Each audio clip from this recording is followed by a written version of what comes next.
Bonjour et bienvenue à votre émission d'actualité. Qu'en pensez-vous? Une émission où on analyse, on décortique, on donne notre opinion sur ce qui se passe chez nous, dans la MRC Maria-Chapdelaine, dans la région du Saguenay-Lac-Saint-Jean et aussi partout au Québec. On va peut-être même aller dans le monde aujourd'hui. Et avec moi, j'ai la succulente Joanie Riendo. Bonjour Joanie, ça va bien? Bonjour Pierre. Content de te voir. Moi aussi, très contente. Bon, est-ce que tu es heureuse? Ah, le déconfinement, ça fait du bien. Oui, le passage en zone orange, c'est vrai que ça fait du bien, même si, honnêtement, ça ne change pas grand-chose dans ma vie, là, mais on dirait que ça fait du bien pareil. Ben, moi, pour ma part, avec ma fille de 2 ans et demi, qui grandit très vite, elle avait plus beaucoup de linge qu'elle pouvait mettre. Donc, aller chercher une nouvelle paire de mitaines, pas juste une paire de mitaines qui va durer, que je veux aller chercher à un certain endroit.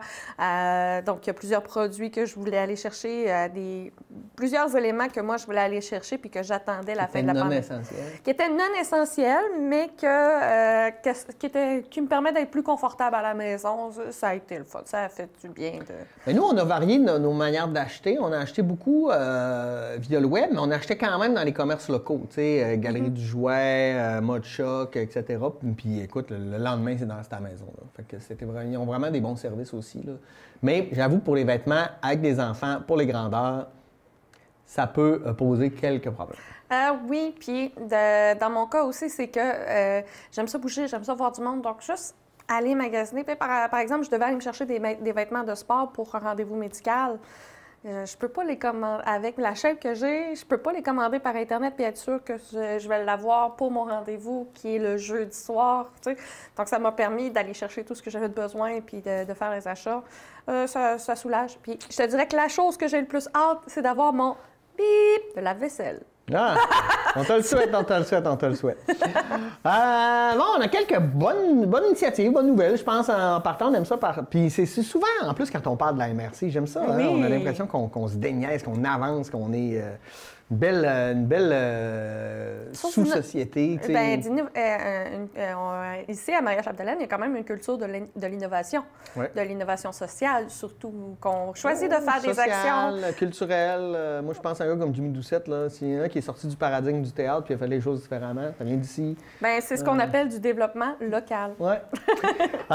Donc, on va commencer par parler de Mémo Maria-Chapdelaine, qui a été mis en place par la ville de Dolbeau-Mistassini, qui est une espèce de nouveau système de communication où on peut s'abonner puis recevoir les nouvelles. Je pense que plus de communication, c'est toujours mieux que moins. Hein? On en parle souvent, les problèmes de communication ou la transparence de nos gouvernements municipaux, tout palier de gouvernement, en fait. Mais je considère que c'est une belle alternative, en fait, pour communiquer plus facilement avec la population. Bien, il y a tellement de médias aujourd'hui que pour des équipes de communication, c'est dur de choisir un média qui va permettre d'atteindre tout le monde. Les journaux, c'est plus tout le monde qui les écoute. Les réseaux sociaux, c'est pas tout le monde qui est à l'aise. Donc, la radio, encore une fois, c'est pas tout le monde qui l'écoute non plus. Il y a la télévision. Puis, merci d'être à l'écoute, mais c'est pas tout le monde. Non, puis même si on l'écoute, est-ce qu'on l'écoute au bon moment pour avoir l'information? Tandis que quand tu as ton application ou tu t'abonnes, mais là, tu as l'information directement. Là. Oui, puis tu es sûr d'aller atteindre directement la personne parce que c'est un abonnement. La personne, elle a décidé de vouloir avoir ces informations. Donc, c'est très intéressant. Puis, j'ai hâte de voir comment ça va évoluer. Parce que si c'est fait sur la formule d'une application, il y a toujours place à perfectionnement. En plus, contrairement à des médias sociaux ou encore à des grands noms, des médias sociaux ou des médias plus larges, bien, ça peut être juste local et la conception est locale aussi. Donc, on renchérit pas une organisation qui est externe. Oui. Parce que si on paye de la publicité sur Facebook, si on paye de la publicité sur d'autres endroits, ça n'empêchera pas les municipalités, la MRC, de faire la promotion dans les médias classiques pour atteindre une clientèle, mais ça va aussi plus cibler une autre clientèle qui est plus dure à toucher. Mais moi, en tout cas, je veux revenir un peu dans le passé. Quand, à l'époque, je pense que c'était Richard Hébert qui était maire de Dolbeau-Mistassini, on avait engagé quelqu'un en communication. Et puis, il y a des gens qui se posaient la question, c'est-tu vraiment... Moi, je pense qu'on voit aujourd'hui comment c'était une bonne idée. Parce que, plus transparent, on voit souvent sur les médias sociaux, il y a telle affaire, on va déneiger telle rue, il y a tel problème à telle place, faites attention. Donc, on va avertir les gens. Moi, j'ai plein d'informations. Je trouve vraiment que ça passe beaucoup mieux, puis il y a beaucoup plus de transparence et que la communication est meilleure. Et ça, je pense que pour une ville, c'est toujours une bonne idée. Et un directeur des communications, on pense souvent à passer les messages, mais il y a un message aussi qui est le look professionnel. Dans le fond, l'impression professionnelle qu'on a. Lorsqu'on a un directeur des communications dans une institution aussi grande et en plus politique, on s'assure que le message est clair, qu'il est apolitique, qui se rend aux bons endroits, qui a une image uniforme aussi, parce que si on compare avec des plus petites municipalités où il n'y en a pas, on va voir qu'il va y avoir un design différent par publication, tu n'es pas capable de reconnaître ou encore... Donc, de t'identifier rapidement. D'identifier rapidement d'où vient la source. Aussi puis quand on dit clarifier les messages aussi, ça prend toute une expertise pour être capable de trouver la phrase la plus courte possible qui va accrocher pour que les gens s'en souviennent. Donc, les communications, c'est très large, mais à la fois, c'est essentiel dans toute organisation d'une certaine ampleur. Parce que le directeur des communications à la Ville de Dole-Mistassini, c'est pas juste les communications externes, mais les communications entre les employés. Comment on fonctionne, comment on s'assure que le message soit rendu, comment on affiche les offres d'emploi aussi, donc, toute l'image, tu sais, le panneau d'affichage qu'on a à côté de l'hôtel de ville depuis plus d'1 an, ça fait partie des choses qui sont en lien avec la communication. C'est sûrement le directeur des communications qui a indiqué l'emplacement aussi, qui a fait ses recommandations pour l'emplacement de l'affichage parce que c'était le plus concret. Il y a beaucoup de choses qui rentrent dans la communication dans ce domaine-là. Donc, surtout avec la nouvelle image, avec les nouveaux éléments, puis apporter les messages positifs et l'organisation des événements aussi, parce que la Ville en organise beaucoup, mais comment on la match, comment on la promue, c'est très important. Oui. Puis c'est vrai que ça donne de la crédibilité. En plus de la transparence, ça donne de la crédibilité, en tout cas plus que mes cheveux de pandémie. Parle-moi-en pas. Ça achève, ne vous inquiétez pas, les coiffeuses sont ouvertes. Je n'aurai plus ces cheveux-là très longtemps. Une autre belle initiative qui vient de la table de la lutte à la pauvreté Maria-Chapdelaine, c'est la campagne Recycle Don, don comme donner, ta tablette. On le sait, avec la pandémie, toute la numérisation, le fonctionnement, le travail, télétravail, etc., il y a beaucoup maintenant, on en a besoin. Ça devient un service essentiel d'avoir Internet et des outils pour pouvoir l'utiliser. Et souvent, bien, quand on veut se débarrasser d'une vieille tablette ou un vieil ordinateur, bien, on se dit, je sais pas, on le jette ou on ne sait pas quoi faire avec, mais pourquoi pas le donner à des gens qui pourraient l'utiliser puis favoriser des gens peut-être qui ont moins les moyens de s'acheter des nouvelles technologies. Ça coûte c'est quand même dispendieux, là, un ordinateur, une tablette. Fait que ça peut aider les gens peut-être à sortir, je dirais pas à se sortir de la pauvreté, mais au moins avoir un acquis, un outil de plus pour pouvoir fonctionner. Une plus grande autonomie parce que maintenant, tout se fait par Internet. Nos transactions bancaires, nos échanges, les relations sociales, il y a beaucoup de choses qui se passent par Internet. Un ordinateur portable, il y a des ordinateurs portables qui sont moins chers que des tablettes. Mais pour en avoir eu un à la maison, c'est pas du tout agréable parce qu'il est trop lent, il y a plusieurs choses. Puis c'est pas tout le monde qui est à l'aise avec les ordinateurs portables, alors qu'une tablette, c'est beaucoup plus intuitif. Très. C'est beaucoup plus intuitif. On clique avec les doigts, c'est beaucoup plus tactile, peu importe l'âge, peu importe la situation. Donc, c'est intéressant. Puis surtout que les gens qui ont les moyens renouvellent leur tablette assez régulièrement. Donc, la tablette d'il y a 5 ans peut être encore utilisée par quelqu'un qui en a besoin.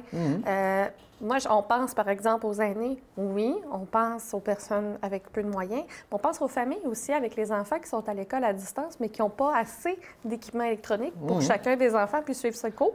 Ben oui, absolument. Il y a ça aussi. Donc, ça change beaucoup. Ça change beaucoup le style de vie. Ça aide beaucoup.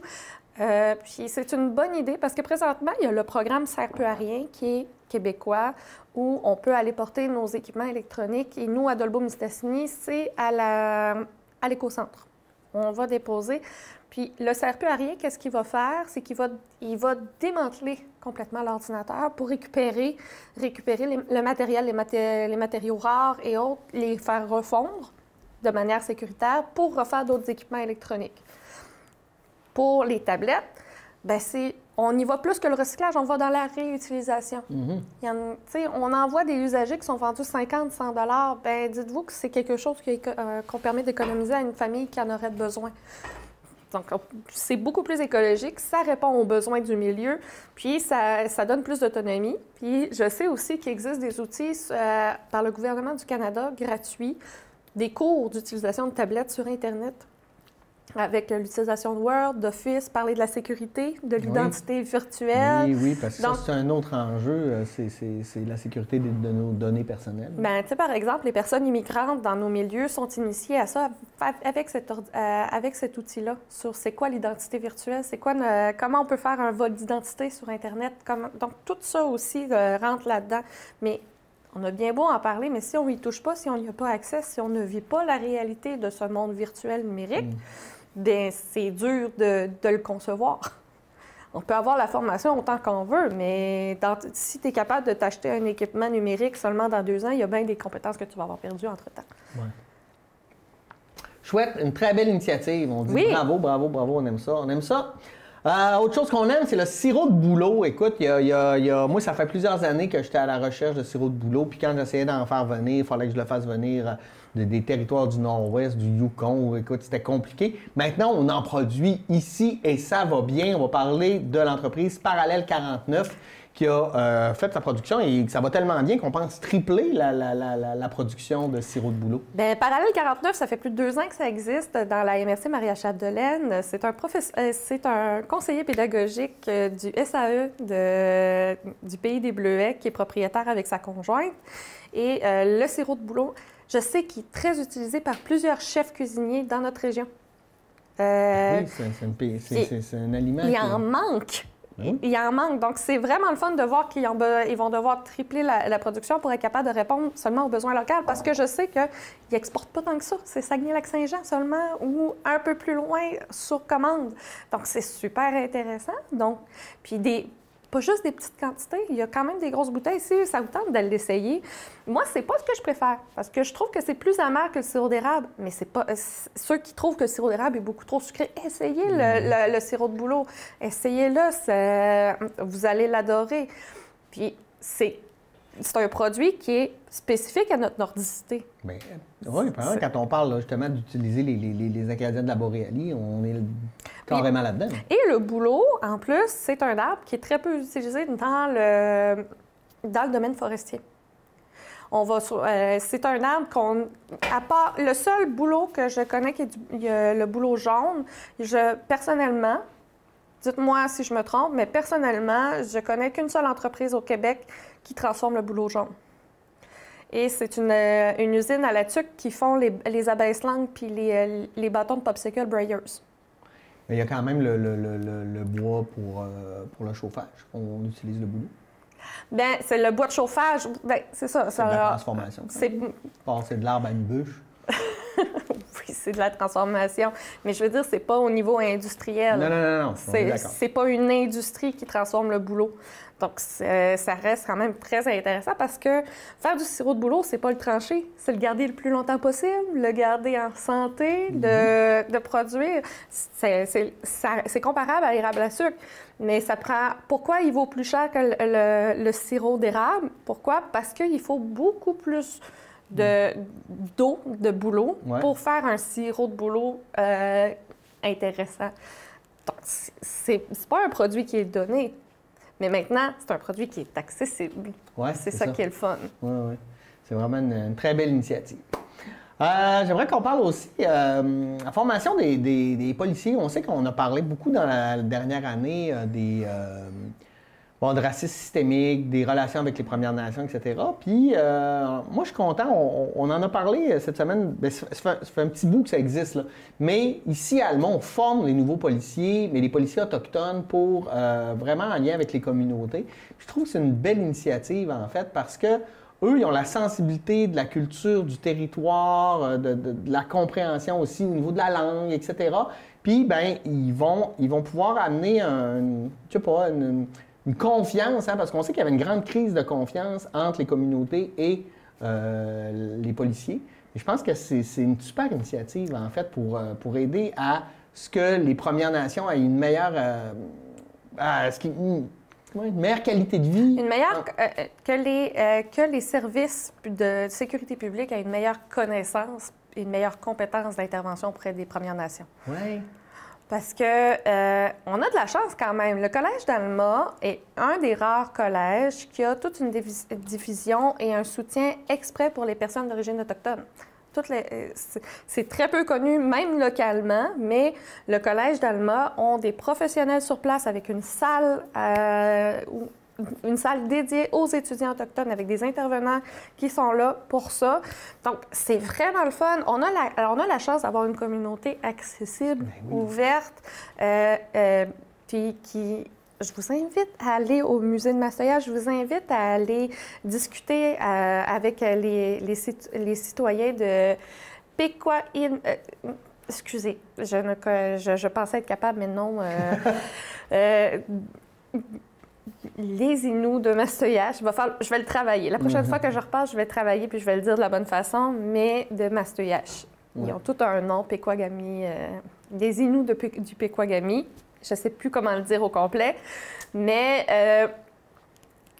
c'est quand même très intéressant d'avoir aussi l'accès parce que, je vais remettre mes idées en place, parce qu'au niveau de la culture autochtone, présentement, il y a eu pendant longtemps de l'insécurité face aux policiers. Parce qu'il y a la méconnaissance, l'incompréhension mutuelle de c'est quoi le rôle, de différences culturelles, du fonctionnement. Puis il y a aussi pendant longtemps aussi, il y avait certains policiers qui n'avaient aucune connaissance du concept de blessure générationnelle. Bien, de trauma générationnel. Oui, absolument. Je veux dire, le policier, là, il n'est pas nécessairement méchant, mais il représente quand même le pouvoir colonial, tu sais. Puis, c'est pas tant que le policier n'a pas une conscience du fait qu'il représente le pouvoir colonial. C'est ça, mais l'image que ça a. Mais le policier n'a pas aussi conscience que même si on vit au Québec, on n'a pas la même culture. C'est ça. On n'a pas la même vision de c'est quoi les heures, c'est quoi l'horaire. On n'a pas les mêmes défis aussi au niveau de la criminalité. On n'a pas les mêmes défis au niveau de la consommation, de les commandes de produits. Puis de plus en plus, les policiers sont sensibilisés au travail de travailleurs sociaux. Donc ça, c'est déjà le fun. Puis depuis quelques années, il y a de plus en plus de professionnels de la sécurité publique qui se forment en intervention auprès des communautés autochtones. Il y en a de plus en plus. Il y a même des programmes dans plusieurs universités en sécurité publique qui sont dédiés à ça. Puis dans les postes de police de la Sûreté du Québec, où il y a une communauté qui se trouve sur le même territoire, il y a toujours au moins un agent qui est dédié à la relation avec la communauté autochtone et les policiers. Parce que de plus en plus, tu sais, on parle des policiers en général, mais il y a des services de police dans chacune des communautés. Donc, c'est pas la Sûreté du Québec dans la majorité c'est des gens de la communauté qui sont. Donc, ils vont être mieux formés pour la relation entre les policiers de la Sûreté du Québec, de la GRC ou des autres corps de police. Créer des ponts, hein, c'est ça, hein, créer des liens, créer des ponts. Oui, puis l'intégrer au niveau culturel. C'est parce qu'il y a de plus en plus d'actions en matière de sécurité publique, en matière de santé physique, mentale, psychologique, tous les types de santé qui sont faits, qui sont adaptés à la communauté autochtone. Ça me fait penser à la DPJ qui, il y a 2 ans, a accepté qu'à Wemotaci, la DPJ n'intervenait plus de la même façon. C'était des membres de la communauté avec un travailleur social adapté. C'était les membres de la communauté qui faisaient l'intervention, mais qui faisaient l'intervention à la manière, en respectant la culture sur place, où le travailleur social va superviser. Mais c'est les aînés du milieu qui vont aider devant un cercle de prière dans un tipi avec... pas un tipi, excusez-moi, mais dans des lieux où que c'est la famille et les enfants ne sont plus sortis de la communauté, mais sont dans un membre de la communauté, souvent chez les grands-parents, le temps que les parents retravaillent. Les parents peuvent venir sur leur... Il y a toute la supervision. Donc, on se retrouve dans une avancée où on prend beaucoup plus conscience de la différence, on l'adapte, puis c'est gagnant pour tout le monde. On parle pas juste « Ah, il faut que les Autochtones se sentent plus intégrés ». Non, excusez-moi, là. C'est pas une affaire d'intégration, c'est une affaire d'échange culturel. Si on est ouvert, on apprend beaucoup d'une communauté qui est différente de nous. Donc, moi, je suis vraiment contente que les cohortes de policiers autochtones soient de plus en plus importantes, parce que c'était déjà difficile pour une personne de nationalité autochtone d'aller faire une technique, mais en plus, la discrimination lorsqu'il allait à Nicolette, à l'Institut de police. Donc, c'est déjà... on va voir une augmentation parce que le nombre de jeunes autochtones que j'ai pu rencontrer dans ma jeune carrière qui me disaient « Moi, je veux devenir policier ». C'était jeune, 4-5 ans, mais à l'âge de 10-12 ans, lorsqu'ils ont des problèmes de racisme systémique, je dis « Je veux rien savoir des policiers oui, alors qu'on voit que le potentiel à la base, il est là. Il est là. Ils ont une relation de confiance et ça se transforme lorsque les différences culturelles deviennent trop importantes. Donc, ça veut dire qu'on a un potentiel en tant que communauté, puis les policiers ont un potentiel aussi pour aider. Mais c'est pas quelque chose de facile, c'est quelque chose qui va prendre du temps, mais c'est le fun. J'encourage les étudiants. Félicitations d'avoir fini, surtout dans le temps de pandémie qu'on a présentement. Mais j'applaudis le travail du Collège d'Alma dans l'intégration des personnes autochtones parce que c'est pas juste pour la technique policière, c'est dans tout l'ensemble. Toutes les facettes de leur enseignement. Oui, dans tous les programmes aussi, c'est accessible. Je sais que l'UQAC aussi ont une division pour ça aussi. Il y a l'Abitibi-Témiscamingue, mais faut les nommer parce qu'il n'y en a pas beaucoup. Un pas à la fois, mais on va y arriver. Avant la pause, je veux qu'on parle, parce que là, on sait, on s'en est dans la période de la Saint-Valentin, et je veux vraiment pas qu'on parle de ça. Je veux qu'on parle de la période qui va suivre, qui est la période que tout le monde adore, la période des impôts. J'ai deux sujets entre autres reliés à ça, c'est que là, peut-être que là, les impôts risquent d'être peut-être un peu plus compliqués cette année, pour plein de raisons. Pandémie, PCU, travail à la maison, etc. Donc, je pense qu'il faut se préparer, puis il faut peut-être se préparer à avoir des surprises qui vont peut-être être bonnes, peut-être être mauvaises. Là, je ne connais pas la situation. Et, comme à chaque période d'impôt, revient le grand débat sur une déclaration de revenus unique. Donc, comme ça se fait ailleurs, donc qu'on fasse une déclaration d'impôt, puis qu'après ça, bien, les provinces et pays et Canada, donc fédéral, provincial, s'entendent sur le partage des dits impôts. Bon, ici, la grande peur, c'est pas de faire un... Je pense que tout le monde aimerait mieux faire rien qu'un rapport d'impôt 2, c'est plus simple. Mais la grande peur, c'est plus pour le centre de données fiscales qui est à Jonquière, qui emploie beaucoup de monde. Donc, on aurait peur peut-être de perdre des emplois. On sait que la position du Bloc québécois est, oui, un rapport d'impôt unique, on n'est pas contre, mais il faut s'assurer qu'il ne se perd aucun emploi au Québec. Bien, qu'il se passe, dans le fond, que le travail qui passe par le provincial vers le fédéral et non l'inverse. Oui. Donc ça, c'est quelque chose qui est possible, qui est plausible, qui est intéressant. Puis en plus, ceux qui font présentement leurs impôts de manière numérique, on le remplit une fois. Ça se fait déjà de manière automatique. Donc, oui, il y a un risque de perte d'emploi si ça devient un seul, parce que comme... Mais juste passer par le numérique puis le faire de manière numérique, il y a un risque de perte d'emploi aussi. Est-ce que c'est des ordinateurs qui traitent plus que des personnes? Non, je te dirais que, étant donné la rareté de main-d'œuvre, c'est que ça ralentit. Ça ralentit le besoin d'embaucher de nouvelles personnes. Ah, d'accord. Parce qu'il y a quand même des vérifications. L'ordinateur n'est pas 100% autonome. Il y a la vérification, mais lorsque la vérification est faite, il y a un professionnel qui le relie. OK, s'il y a une erreur, s'il y a une incompréhension, puis il y a beaucoup. Moi, mon impôt, l'année passée, j'étais travailleur autonome, je suis devenue employée, il y a eu des changements. Bien, 3 mois après que j'ai reçu mon retour d'impôt, bien, j'ai un agent de l'impôt qui m'a appelé en disant « Bien, il y a telle chose qui s'est passée. » Ils n'ont pas dit c'était une erreur, ils ont dit qu'est-ce qui s'est passé? Expliquez-nous. Ça ne change rien sur vos revenus, c'est juste... On peut comprendre. Bien, plus exactement, c'est que moi, j'avais envoyé mon formulaire papier parce que le logiciel que j'utilisais me demandait une information que je ne jugeais pas nécessaire. Le numéro d'assurance d'emploi de mon associé. Non, c'est pas nécessaire. Donc, puis il refusait de l'envoyer. Donc, moi, je l'envoyais par la poste. Donc là, il me demandait pourquoi. Quand j'ai expliqué, OK, c'est bien correct, c'est réglé. Donc, il y a toujours quelqu'un qui va vérifier. Il ne va pas faire une vérification comme on peut tomber par hasard puis qui nous demande tous nos papiers qu'on fait. Mais il y a quand même quelqu'un qui va revérifier, qui va revoir par-dessus l'ordinateur qu'est-ce qui a été fait. Donc, ça aide, ça pallie. C'est pas une perte d'emploi, ça pallie à la rareté de main-d'œuvre. OK. Donc, j'aime ton analyse. Il n'y a pas personne qui a perdu son emploi parce qu'on le fait par le système. C'est juste, c'est plus rapide. Puis il y a quand même des vérifications. Ça donne plus de... Je trouve que ça laisse plus de place à l'expertise.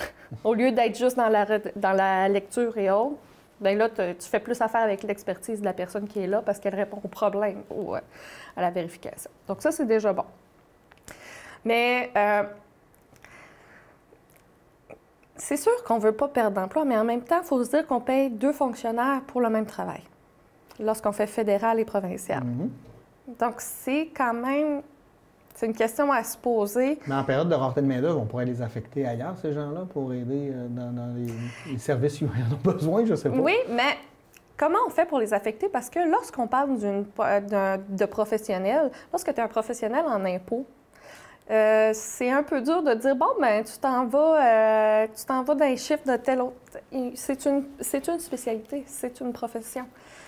Les impôts. Les techniciens comptables ou les comptables vont dire, oui, on est capable de faire des rapports, mais quelqu'un qui va faire l'analyse, qui va voir c'est quoi l'aspect légal, c'est une autre chose. C'est celui qui reçoit les impôts, c'est un autre domaine. Donc, c'est dur de l'envoyer ailleurs. Mais je ne suis pas certain que c'est eux, que c'est les spécialistes en impôts qu'on a besoin de transférer, mais c'est peut-être les fonctionnaires qui font des fois juste des jobs pas moi, de courriel, de remplissage, tu sais, des fois de répondre au téléphone, je sais pas, là. Je connais pas l'intérieur, mais je pense pas que tout le monde qui travaille à l'impôt sont des spécialistes de l'impôt. Non, mais en rareté de main-d'œuvre, c'est ceux-là qu'on garde, parce que les logiciels, c'est les logiciels qui diminuent l'appareil des fonctionnaires, je sais pas comment dire, c'est pas fonctionnaire sans compétence, plutôt fonctionnaire généraliste. J'aime ça. Plus les fonctionnaires généralistes. Bien, ça serait quand même dur de transférer parce que même si on vit une rareté de main-d'œuvre, c'est pas une rareté de main-d'œuvre dans tous les domaines. Puis l'emploi dans les programmes gouvernementaux, c'est plus dur. Donc, c'est plus dur, c'est que c'est plus recherché. Il y a plus de gens qui veulent être dans les programmes gouvernementaux étant donné les conditions salariales. Je comprends. Mais il y a quelque chose que je ne sais pas et j'aimerais savoir qui est combien ça nous coûte de payer, combien ça nous coûte par individu d'avoir 2 personnes qui regardent nos impôts. Bien, c'est une bonne question. Parce que puis là, on pourrait regarder, parce qu'au nombre d'impôts qu'on a à faire, parce que c'est surtout au Québec. Ça coûte moins cher que d'avoir un gouverneur général. Sais-tu quoi? Je suis 100 d'accord avec toi, j'ai même pas besoin de chiffres. OK? Quand ça coûte des millions pour une personne, ça ne coûtera jamais des millions pour une personne. OK? Ça, c'est sûr. Mais ça reste que c'est... Il faut se poser la question, est-ce qu'on veut garder des emplois à tout prix ou quel est le prix pour garder un emploi? C'est quoi notre seuil où on se dit, OK, c'est plus acceptable de tomber à 1 et que ça passe par le provincial pour ne pas aller vers le fédéral? Donc, je pense que c'est surtout là que ça se joue, là. Ils veulent garder leur champ de compétences, et le fédéral et le provincial là-dedans. Là. Oui, puis c'est parce que le fédéral va garder le plus de pouvoir possible et c'est dur d'avoir des redevances du fédéral.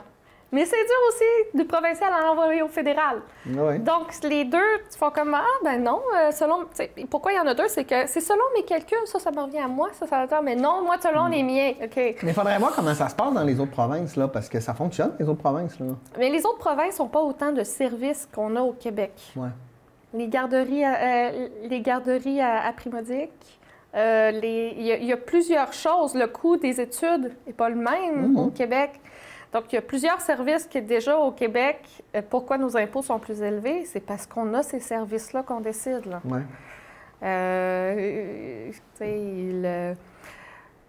L'assurance médicaments, par exemple. L'assurance médicaments, c'est pas partout. Il y a plusieurs choses qui font qu'on a des services que d'autres personnes, que d'autres provinces n'ont pas, puis qui coûtent très cher. Oui, c'est à réfléchir. J'ai hâte de voir. Je sais de toute façon que ça ne se réglera pas cette année puis qu'on va en reparler l'an prochain. Ah, c'est assuré. Mais les impôts, moi, ce que je peux vous dire cette année pour les impôts, je pense que pour la majorité des gens qui ont reçu la PCU ou autres, ça vaut la peine de parler avec un technicien comptable ou des personnes professionnelles en impôts. Même si vous ne l'avez pas fait auparavant, mais vous allez, ça va être un investissement beaucoup plus qu'une dépense parce que ça va être une source de stress. La législation va être très particulière cette année. Ouais. Il va y avoir beaucoup de choses. Surtout en télétravail, c'est pas clair qu'est-ce qu'on peut. C'est pas clair. Puis avoir un professionnel qui le fait, qui nous accompagne, moi, c'est ce que je vous recommande. On a des professionnels, on a des travailleurs autonomes, on a des organisations ici. Profitez-en. Profitez de cette expertise-là qu'on a pour le voir comme un investissement plus qu'une dépense. Il faut en profiter. Et surtout, allez faire vos impôts. Hey, on s'en va en pause, puis on revient tout de suite après. À tout de suite. C'est important d'avoir un bon coussin pour amortir les coups, pour se sentir en sécurité, pour être à l'aise. Mais le meilleur coussin, on l'obtient en mettant de l'argent de côté avec Épargne Placement Québec. Profitez de produits d'épargne garantis à 100 % en visitant le epq.gouv.qc.ca.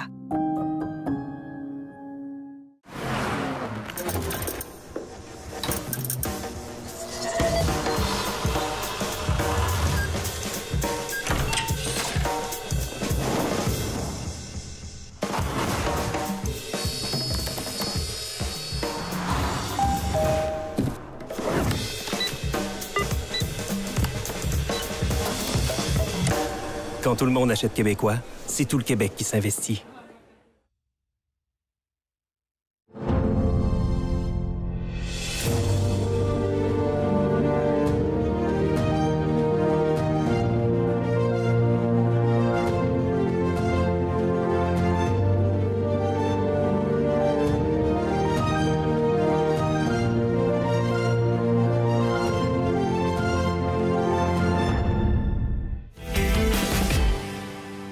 On est de retour, j'espère que vous avez passé une bonne pause, fait un bon café. On continue avec l'actualité.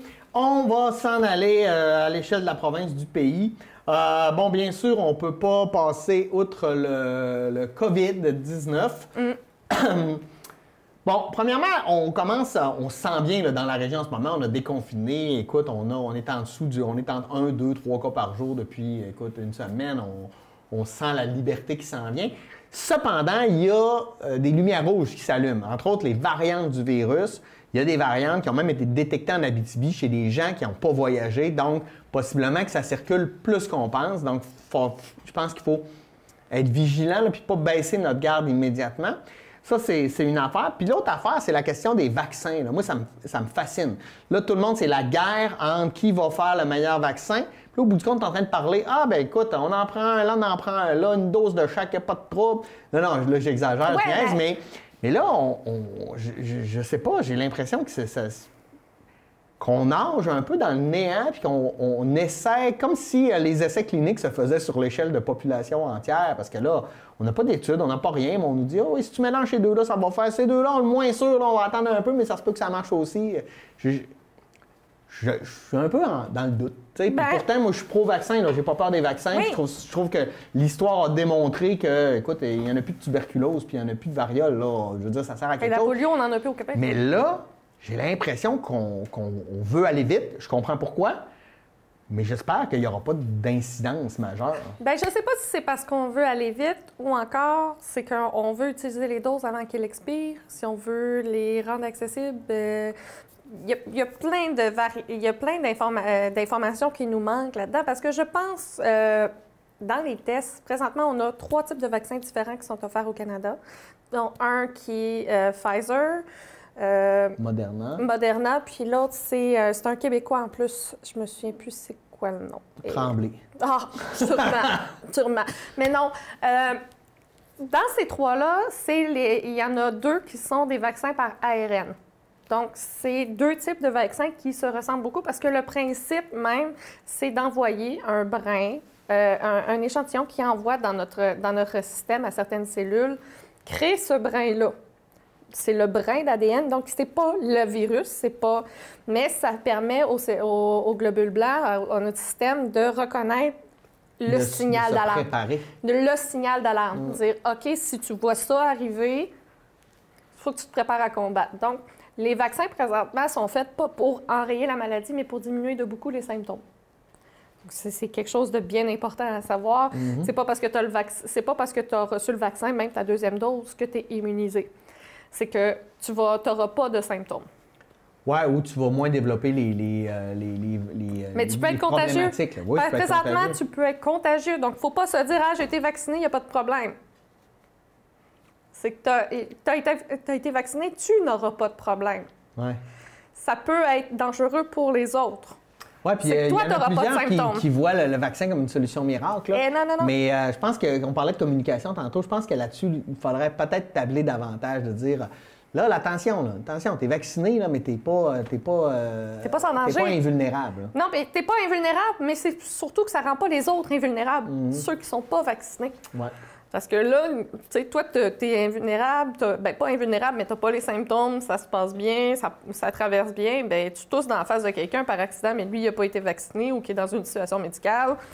Il y a un danger quand même. Il y a un danger de transmission communautaire, pareil. Donc, continuez d'être bon au Saguenay-Lac-Saint-Jean, continuez de nous rendre fiers et de faire attention, baissez pas votre garde. Ça, c'est quand même une fierté parce qu'au Saguenay-Lac-Saint-Jean, pendant longtemps, on a été la pire place au Canada. Et là, on a diminué drastiquement. Drastiquement dans un très court laps de temps.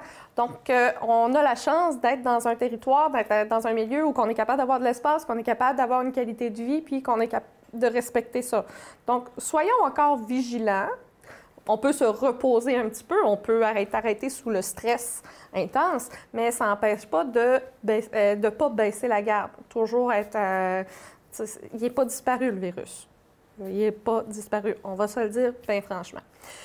Puis c'est encore de la transmission communautaire. Donc, on parle présentement dans les médias le fonctionnement de la future semaine de relâche. C'est pas le temps d'aller voir vos familles qui sont à risque. Donc ça, c'est quelque chose de bien important à se dire. Mais pour les vaccins, oui, il y a plusieurs polémiques qui se font présentement. Un, parce qu'on a plusieurs types de vaccins, il ne faut pas les mélanger. Il ne faut pas les mélanger. Tu ne vas pas mélanger un virus affaibli avec l'ARN. OK. Parce que l'ARN... Mais il y a des études qui sont en train de se faire qui disent que peut-être que ce serait la meilleure idée. Peut-être.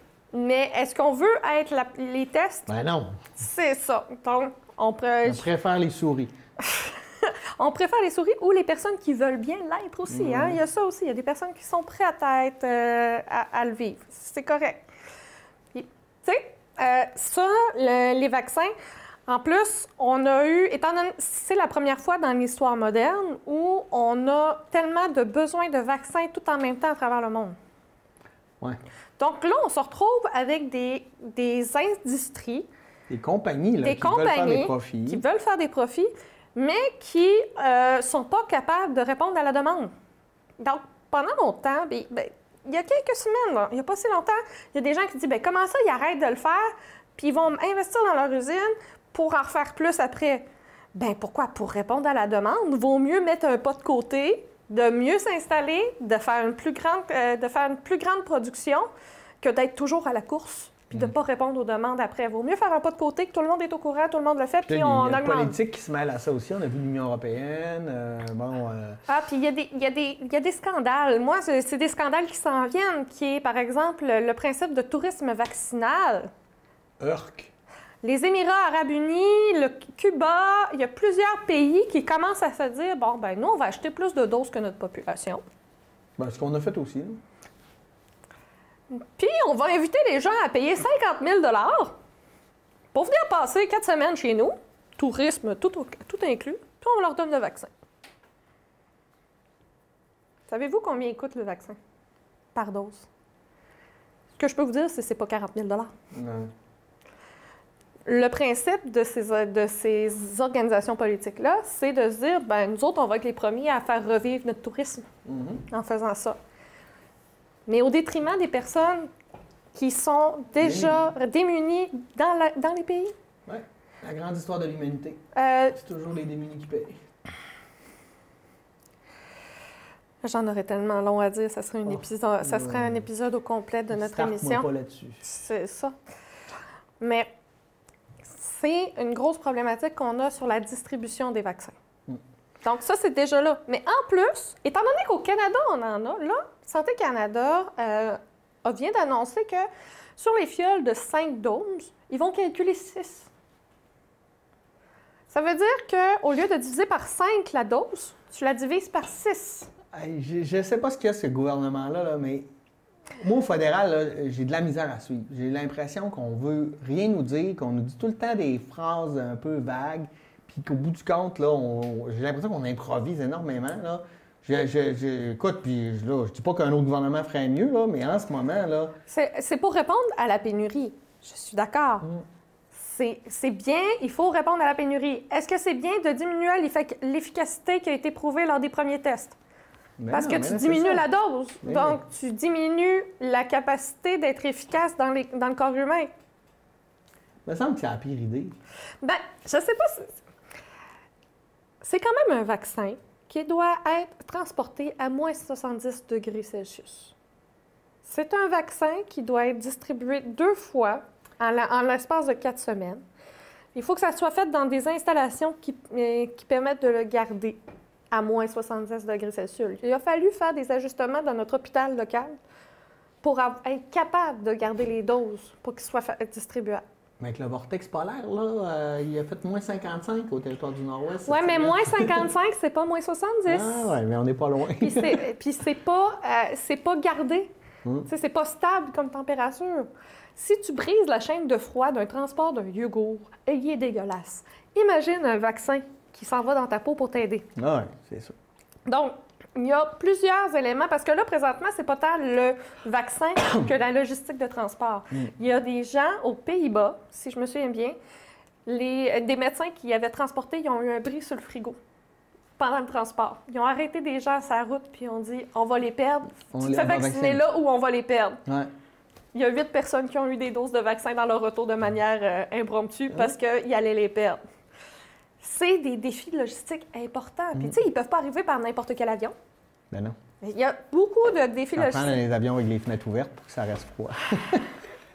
J'imagine tellement pas les pilotes. Hey, mais je veux t'amener à un autre méfait qu'a amené la pandémie. Il y a eu une étude faite auprès des étudiants aux études supérieures, cégep, université, qui a démontré que depuis le début de la pandémie, il y a 81 des étudiants qui ont vécu une ou une autre forme de détresse psychologique. Là-dessus, on en a 7 qui ont dit avoir eu des idées noires et 3 c'est énorme, 3 qui ont fait des tentatives de suicide. On voit que la pandémie n'a pas juste des effets sur la santé, mais a beaucoup d'effets sur la santé mentale. Quelles sont tes analyses de cette enquête? Ben moi, je ne suis pas surpris, mais je ne pensais pas que les chiffres allaient être aussi hauts. C'est la durée. T'sais, quand on est aux études, c'est déjà pas facile quand on est sur place. Des fois, tu as le problème de concentration, les devoirs après. Mais là, il faut se dire que tu vois personne. Tu vois pas tes amis. Des fois, tu n'es pas proche de tes parents, parce que quand tu es à l'université, souvent, tu es en appartement. Tu n'as pas le droit de sortir. Tu n'as pas le droit d'avoir de réseau social. C'est dur d'avoir accès à de l'aide psychologique. Tu as le stress des études. Le stress des études, mais le stress de l'argent, parce qu'on sait que c'est eux qui ont... Le travail d'équipe, tu n'as pas du tout la même dynamique. Beaucoup de pression de la part de tout le monde pour être capable de le faire.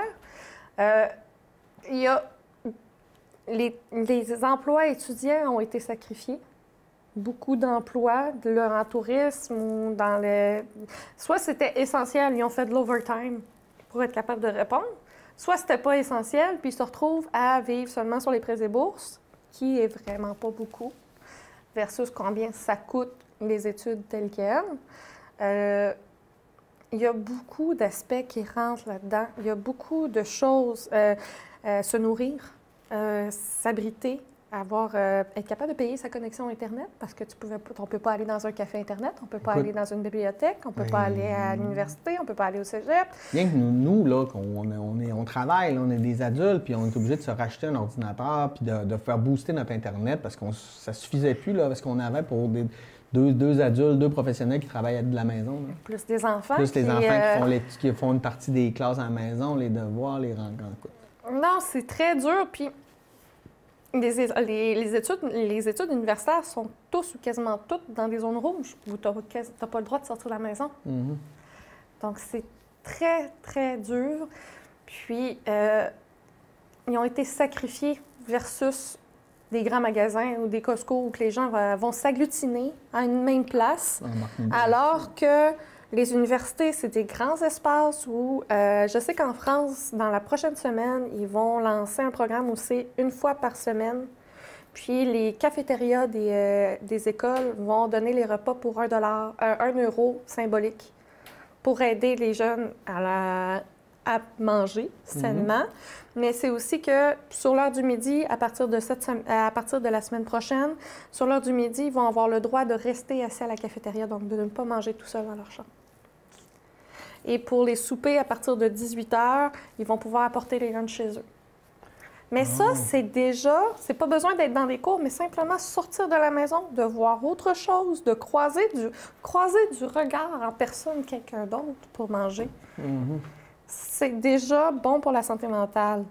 Et il y a aussi des commissions scolaires qui ont fait des approches très individuelles, qui ont eu les moyens puis les opportunités d'aller parler directement aux étudiants par téléphone régulièrement, une fois par semaine, une fois par 2 semaines. Ça fait la différence. Mais on a aussi une pénurie de professionnels. On a déjà une pénurie de profs, mais d'orthopédagogues, de tous les professionnels parallèles à l'éducation, dans le système d'éducation, de soutien. On a une pénurie là-dedans aussi. C'est tellement un problème complexe que je ne sais pas comment, au Québec, on va être capable de pouvoir s'en sortir. J'espère, je le souhaite pour tous les étudiants que on puisse, par exemple, permettre aux étudiants d'aller à l'université ou dans leurs installations une fois par semaine. Et même plus pour ceux qui ont décidé, moi, la pandémie, je vais continuer mes cours à distance, mais pas dans la même ville. Oui. Parce qu'il y a ça aussi. Bien oui, moi là, ça m'arrive en ce moment. J'enseigne depuis le début de la session en ligne. Et là, on me dit, là, on va avoir des nouvelles là, vers la fin de la semaine pour qu'on revienne en présentiel. Mais moi, j'ai des jeunes qui viennent de la Côte-Nord, de Charlevoix, etc., qui disent, là, moi, j'ai pas d'appart, j'ai rien, il faut que je continue en ligne parce que j'ai pas la possibilité, là en ce moment, là, ça se peut pas, là, aller se trouver un appart à go pour 3 mois parce qu'ils sont juste en dernière session. Fait que là, ça va être d'organiser tout ça aussi, là. Bien, avec les équipements qu'on a, c'est possible de faire à la fois virtuel et en présentiel. Ça se donnait déjà par la TÉLUQ. Mais c'est étrange. C'est étrange, oui, mais ça se faisait déjà par la TÉLUQ. Donc, c'est possible.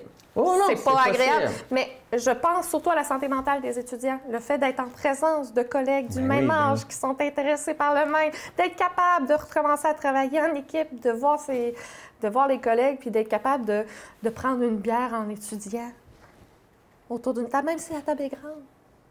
D'aller prendre un café, d'aller prendre une bière, d'avoir des échanges, d'avoir... C'est le fun tes études, toi, prendre une bière en étudiant? Oui. Oui. À l'Université du Québec à Montréal, il y a 2 bars sur le campus.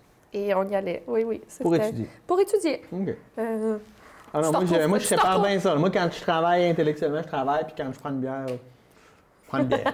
Puis 2 puis 3. Entre parenthèses, il a été démontré que pour avoir une idée originale, tu peux prendre 1 à 2 bières, mais tout de suite après, il faut que tu prennes un café pour être capable de l'écrire.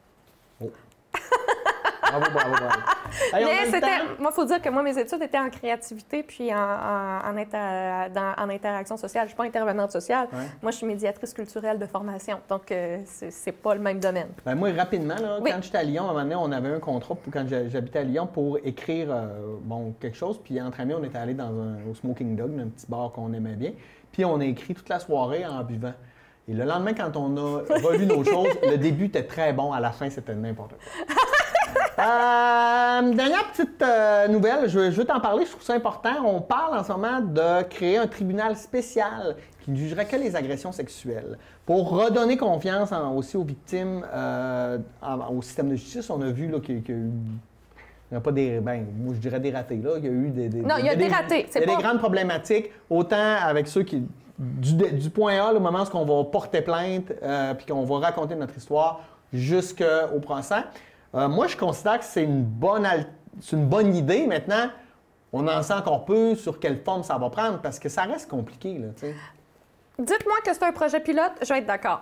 Parce que si ça devient le seul tribunal pour agression sexuelle, la file d'attente, toi. La liste d'attente pour avoir accès à ce tribunal-là. Puis quels seront les résultats? Est-ce qu'il va y avoir plus de condamnations? Est-ce qu'il va y avoir...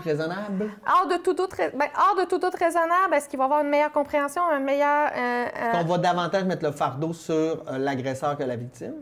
Est-ce qu'on va donner plus de soutien à la victime dans son processus aussi? C'est plein de questions. Là. C'est plein de questions. Donc, si on me dit que c'est un projet pilote, je vais pas être capable... Je vais étudier, je vais regarder comment se passent les ratés, on va voir comment ça va s'améliorer, puis quand on va arriver avec un modèle qui va être intéressant, on ne peut pas dire un modèle parfait, la justice ne sera jamais parfaite. Justice, en fait, la légalité, ce n'est pas la justice. Donc, c'est ça. Merci de la rectification, c'est bien apprécié. Bien, quand on va avoir quelque chose qui va être solide, qui va être digne de confiance, bien, je ne veux pas que ce soit juste un. Il ne faut pas qu'il y en ait un. Il faut qu'il y en ait un par région, il faut qu'il y en ait un par district, il faut qu'il y en ait... oui. Il faut qu'on ait un... Parce que... C'est partout. C'est partout. C'est de tous les âges, c'est dans tous les milieux, c'est dans toutes les régions. C'est de moins en moins protégé. Moi, je prends l'exemple de ce qu'on a entendu avec dans l'armée canadienne, qui s'est toujours bien protégé, puis il y a toujours... on ne savait pas trop comment ça se passait, mais là, ça commence à sortir. Là, on a Jonathan Vance là, qui va être... on va enquêter sur... Parce qu'il y a des allégations, on va voir qu'est-ce que c'est, mais je pense que là, on protège de moins en moins, on ouvre le dialogue, puis ça va nous prendre des outils à un moment donné, puis je pense que ça pourrait être une bonne idée, ce genre de tribunal-là. Oui, puis, tu sais, ça fait partie de la santé globale. Tu sais, quand on dit « Ah, fais attention à ta santé », on pense santé physique, mais santé mentale, santé sexuelle, santé sociale, c'est toutes des choses. Ça fait partie de la santé globale des individus, d'avoir le sentiment de sécurité que peu importe ton sexe, tu vas être respecté autant physiquement, psychologiquement et socialement. C'est nécessaire, puis c'est important. Dites-moi que c'est un projet pilote. Je répète, dites-moi que c'est un projet pilote qui va avoir une belle transparence, qui va permettre aux professionnels, c'est pas tout le monde qui va s'intéresser à ça, mais qui va permettre aux professionnels, aux spécialistes, parce qu'il y a des avocats qui sont spécialisés là-dedans, il y a des qui vont de se peaufiner, de travailler mieux le processus, d'améliorer la législation, d'améliorer l'aspect politique de ces problèmes-là, des problèmes des agressions sexuelles at large. Bien, oui, d'accord. Mais dites-moi pas que ça va être juste une cour. Dites-moi pas que ça va être juste une organisation. Il y en a trop. C'est que ça commence à sortir la pointe de l'iceberg. Ça commence à voir.